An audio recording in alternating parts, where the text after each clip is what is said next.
Israel এই একবিংশ শতাব্দীর সবচেয়ে বড় হত্যাযজ্ঞ সংগঠিত করেছে ফিলিস্তিনের গাজাকে। ইসরায়েল তারা হত্যা করেছে প্রধান মদতদাতা মার্কিন সাম্রাজ্যবাদ, মার্কিন যুক্তরাষ্ট্র। আরব দুনিয়া যাতে একত্রিত হতে না পারে, ওই যে ডিভাইড অ্যান্ড রুল, ভাগ করো এবং শাসন করো, সেই কৌশল অবলম্বন করে এখন ইসরায়েলকে তারা লেলিয়ে দিয়েছে ফিলিস্তিনের বিরুদ্ধে।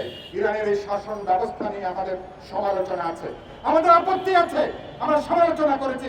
এটা সত্য, যেখানে কোনো গণতান্ত্রিক কোনো শাসন নাই, রাজতন্ত্রকে সমর্থন জুগিয়ে আসছে মার্কিন সাম্রাজ্যবাদ এবং মার্কিনী পশ্চিমী সাম্রাজ্যবাদী দুনিয়া।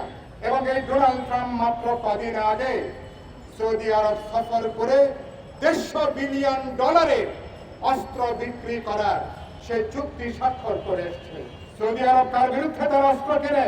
সৌদি আরব এ পর্যন্ত গাজাতে এত বড় গণহত্যা, ইসরায়েল এই একবিংশ শতাব্দীর সবচেয়ে বড় হত্যাযজ্ঞ সংগঠিত করেছে ফিলিস্তিনের গাজাকে।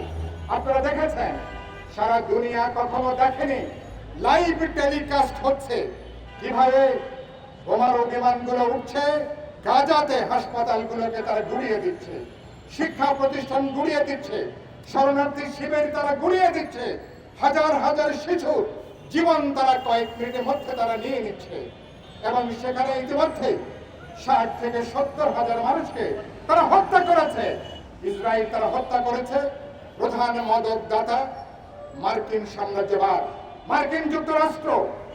এবং তারা ইসরায়েলকে মধ্যপ্রাচ্যের খুঁটি হিসাবে, তাদের প্রধান কেন্দ্র হিসাবে তারা গড়ে তুলছে।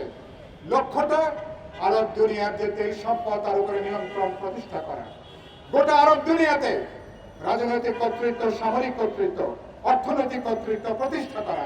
সে কারণের জন্য আপনি খেয়াল করবেন, আরব দুনিয়া যাতে একত্রিত হতে না পারে, ওই যে ডিভাইড অ্যান্ড রুল, ভাগ করো এবং শাসন করো, সেই কৌশল অবলম্বন করে এখন ইসরায়েলকে তারা লেলিয়ে দিয়েছে ফিলিস্তিনের বিরুদ্ধে। আজকে পশ্চিমা দুনিয়া, মার্কিন সাম্রাজ্যবাদ গণতন্ত্রের কথা বলে, মানবাধিকারের কথা বলে, প্রতিদিন যেভাবে মানবাধিকারকে তারা পদদলিত করছে। সানবিট সব দিবে সামাল। সানবিট ম্যাজিক প্রেস ডিশওয়াশিং এর মাথা ঘোরানো সলিউশন।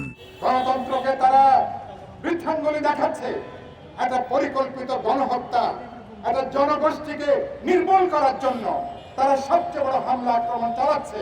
সেখানে গণতন্ত্র, মানবাধিকারের ধ্বজাধারী কোন পশ্চিমা দেশ, কোন পুঁজিতান্ত্রিক দেশ, অন্য তাদেরকে ধনতান্ত্রিক দেশ বলেন, কোন একটা দেশ এর কোন প্রতিবাদ তারা জানাতে পারে না।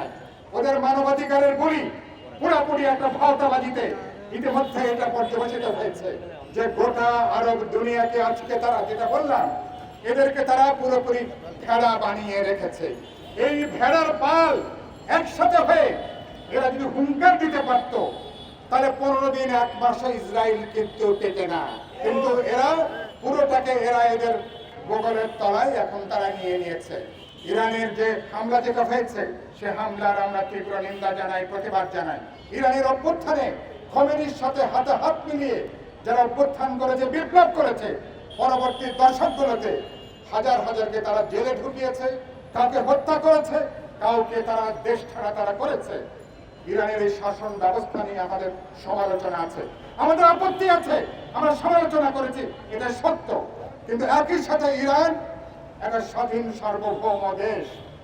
ইরানের জনগণ ঠিক করবে ইরানের শাসন ব্যবস্থা কি হবে, ইরান কোন পথে চলবে, ইরান কোন পথে হাঁটবে, এই অধিকার ইরানের জনগণ ঠিক করবে।